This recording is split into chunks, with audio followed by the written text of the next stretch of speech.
Hello everybody, Gavin at Audio Boffins. So today we're in a Audi A1, one of the more popular vehicles that we tend to see at the moment. Vehicle is overall pretty good, however does typically lack a few features that many owners have reported they require.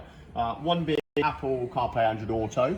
So we've put our OEM upgrade in. As you can see, we've got it on the screen there. Now it does work wirelessly through our phone, which at the moment we have some Spotify music playing, as you can hear. Inside the glove box, the customer has requested that we put a USB lead so she can charge her phone on the longer journeys. The microphone is hidden discreetly up here, so much so that I don't even think you can really actually see it at all. All of the functionality of the vehicle is retained because we can switch back to the original system using the back button, holding it down for 2 seconds.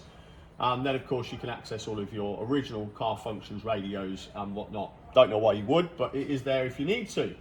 Holding the button down for 2 seconds again puts us back into the system. Steering wheel control functionality is all fine and really quite simple to use. In the back of the vehicle we've got a reversing camera fitted. This is our original manufacturer style camera and I'll show you that in a moment. Here we are at the back of the vehicle. Just going to open up the trunk to make it a little bit easier for the cameraman. And as you can see there, we've got the tailgate handle camera.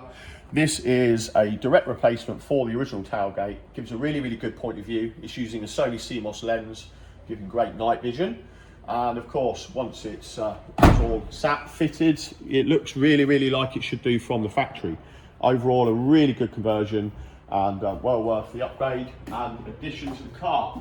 Thanks for watching and check us out at audioboffins.com.